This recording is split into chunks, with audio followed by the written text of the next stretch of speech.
चुनाव झारखंड में है विधानसभा का, लेकिन गरमाई हुई बिहार की सियासत भी है। हमारे साथ बिहार बीजेपी के प्रवक्ता और सीनियर लीडर पार्टी के प्रेमनंदन पटेल हैं। हेमंत बिश्व शर्मा झारखंड में बीजेपी के चुनाव सह प्रभारी हैं, असम के मुख्यमंत्री हैं। उन्होंने कहा कि जिस तरह से झारखंड में घुसपैठियों की संख्या बढ़ रही है, ये चिंताजनक है। अगर स्थिति यही रही तो आने वाले 20 वर्षों में हिंदुओं की आबादी घटकर 50% तक ही रह जाएगी।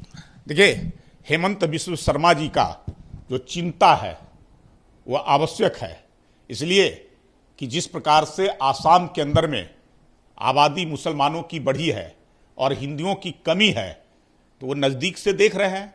वही स्थिति आप देख रहे हैं कि बंगाल में स्थिति बन गई है, झारखंड में भी वही स्थिति है। तो इसलिए उन्होंने चिंता व्यक्त किया है। हमारे बिहार के अंदर में भी जिस प्रकार से सीमांचल का इलाका है, कोसी का इलाका है, जिस प्रकार से डेमोग्राफी चेंज हो रहा है, हिंदू आज वहां से पलायन कर रहे हैं, मुस्लिमों की संख्या बड़ी तेजी से बढ़ रही है, खास करके बांग्लादेशी और रोहिंग्या ये घुसपैठिए जो है से बड़ी संख्या में लोग वहां जो है से आ करके और हिंदुओं को वहां पलायन कराने के लिए मजबूर कर रहे हैं। तो ये चिंता का विषय है। ये झारखंड के लिए भी है, बिहार के लिए भी है, बंगाल के लिए भी है, आसाम के लिए भी है।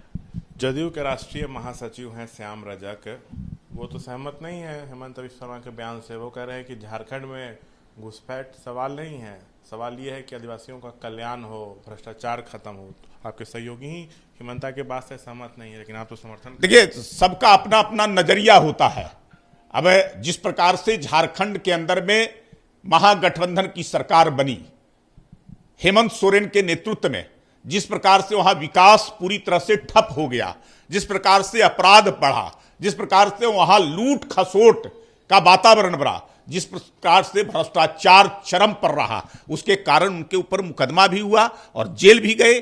कई सारे जो है से उनके ऊपर आरोप लगे हुए हैं। घुसपैठ बड़ी समस्या है झारखंड में आपकी नजर में? निश्चित, सबसे बड़ी। मैंने कहा कि आसाम, बांग्लादेश, झारखंड, बिहार, ये जो बांग्लादेश से सटा हुआ इलाका है, उसके लिए एक बड़ी समस्या है घुसपैठ, और इस समस्या को रोकना होगा आने वाले समय के लिए, नहीं तो यह चिंता का विषय है। आप बांग्लादेश में किस प्रकार से हिंदुओं पर जो है से अत्याचार हो रहा है, किस प्रकार से बांग्लादेश में हिंदुओं के साथ अन्याय हो रहा है, किस प्रकार से उनको जो है से मार पीट किया जा रहा है, देशद्रोह का मुकदमा उनके ऊपर किया जा रहा है केवल भगवा ध्वज फहराने के कारण।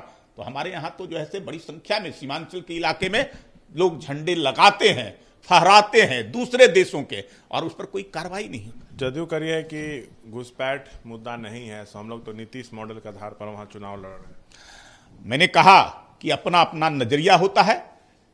झारखंड के अंदर में आप लोग किसके चेहरे पर लड़? मैं कह रहा हूं कि एक स्वच्छ वातावरण में एक बेहतर सरकार बने, और पहले भी भारतीय जनता पार्टी के नेतृत्व में एनडीए की सरकार झारखंड में रही है। नरेंद्र मोदी जी के ऊपर लोगों का भरोसा और विश्वास है कि इनके माध्यम से झारखंड में सारे कुछ रहते हुए भी जो है से अब तक जो विकास सरकार नहीं रहने के कारण अवरुद्ध हो गया है, वहां खनिज संपदा है, वन उपज है, सारे चीज है, उसके बावजूद झारखंड के लोग आज गरीब हैं। झारखंड जो है से गरीब है।